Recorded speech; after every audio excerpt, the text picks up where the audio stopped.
Noong una ko mabasa yung script ng Forever Young, I am so excited. Sobra yung excitement ko and sobrang pasalamat ako ng pasalamat.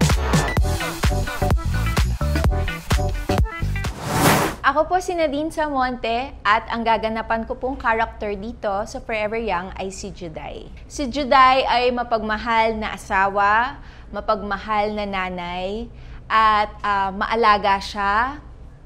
Pero, malaki ang takot niya na mawala ang pamilya niya.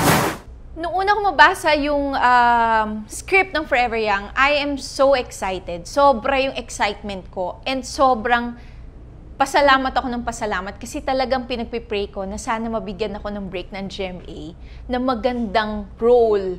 And this role is so nice talaga. Sobrang ganda. Kaya sabi ko, sa Forever Young, ibibigay ko talaga lahat ng best ko, lahat ng kaya ko ibigay para ma-portray ko na maayos yung role ko. So, yun, sobrang excitement ko talaga. And sobra ako lalong na-excite nung mag-e-air na kami. Finally, mag-showing na kami. So, parang thank you, Lord. So, yun. Ang past roles ko kasi is more on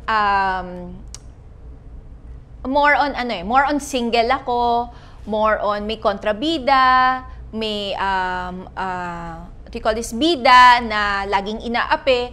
Dito kasi sa role ko dito is challenging for me. It's because nangyayari sa totoong buhay. So, nangyayari sa totoong buhay ko. I mean, ako bilang nanay sa mga anak ko, and this role ko dito is bilang nanay din sa mga anak ko at sa asawa ko. So, ang challenge doon is paano ko mapoportray ng maayos si Juday. So, humuhugot ako sa personal experience ko, sa nangyayari sa buhay ko. So, doon, at saka at the same time, yung challenge din for me is, syempre, kababalik ko lang ulit sa soap. So, parang nahihirapan ako mag-adjust. So, unti-unti, hanggang sa nakukuha ko siya. Hanggang sa humuhugot ako sa personal experience ko, hanggang sa dinadala ko siya sa pagganap bilang Juday, hanggang sa pumapasok na sa akin si Juday.